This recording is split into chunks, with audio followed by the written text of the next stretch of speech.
Okey Adam, tak payah gitu je. Adam, okey. Alif. Korang, kalau korang datang dekat Melaka nak cari homestay yang paling best, yang best untuk healing family kan, yang paling best kan, rumah dia besar korang. Ya, lepas tu ada apa ya korang tengok ni? Ada kolam, serius korang, memang best sangat. Lepas tu kan dekat kolam dia ada 3 jenis stage tau. Untuk baby boleh, untuk budak kecil boleh, dan ini untuk dewasa. Serius korang, memang best. Air dia pun bersih tau. Kalau kata mandi dalam ni, air pun tak berkeruh korang. Tempat kita ni dekat Taman Permata Padang Temu, memang dekat sangat. Kalau korang suka pergi makan dekat tempat Ain Mak Rentan tu, serius ini paling dekat sekali. Cantik kan? Serius korang, memang baik-baik orang kaya tau masuk dalam ni. Nampak ni, ada meja makan lagi, sofa, memang serius korang nampak tak? Chandelier atas tu, serius cantik sangat. Dalam rumah ni ada 4 bilik tau. Ini bilik utama dia. Serius korang, memang sangat cantik. Jom kita masuk. Nampak ni, cantik korang ni. Kalau datang family nak healing-healing, memang best. Sebab je kat sini korang nampak ni. Ni nak relax-relax dekat sini, memang best korang. Harga dia memang berbaloi tau.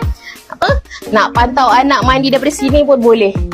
Nampak tak? Nampak kolam korang. Semua peralatan sembahyang semua dah disediakan. Sejadah ada, lekung je korang bawa sendiri. Dekat bilik utama ni, saya ada bilik air. Nampak tak? Ada heater. Yang mana tak suka mandi sejuk tu, ada heater dalam ni, jangan risau disediakan juga. Rumah ni ada 4 bilik tau. Bilik 1, 2, 3. Kau boleh nampak tak? Cantik kan? Ni nak selfie-selfie, memang best. Ni bahagian dapur. Lepas tu dapur kita pula ada 2 jenis tau. Satu dapur kering kat sini. Belakang ni ada dapur lagi satu. Nak masak, nak together dengan family kan.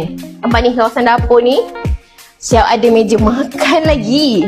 Nampak? 1, 2, 3, 4, 5 dan 7. Dapur pun siap ada untuk BBQ pit kat sini.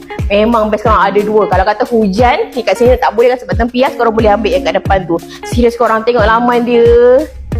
Memang sangat cantik. Memang puas hati lah. Harga dia ni serendah RM450 satu malam. Allah Akbar. Nampak ni, serius orang cantik ni. Petang-petang nak healing-healing dekat sini. Nampak tak cantik kan vibe-vibe dia? Ni dia punya capacity dia boleh muat 15 ke 16 orang tak. Kalau macam 3 family tu memang muat lah. Ini kalau tempat healing-healing, nak tempat kita bercerita-cerita family kan, dah lama tak jumpa. Memang best sangat kat rumah ni. Datang Melaka, tak tahu nak duduk mana, korang boleh stay dekat homestay ni. Memang serius best. Korang boleh cari dekat akaun ni, Ideal Imani Homestay dekat sini. Korang owner dia pun memang best tau. Memang senang sangat bosan. Walaupun korang booking 2 hari sebelum ke 3 hari sebelum tu, memang sangat mudah. Serius korang, memang sangat best. So siapa yang datang Melaka tak tahu nak stay mana, korang boleh stay kat sini. Ideal Imani Homestay, serius memang sangat best.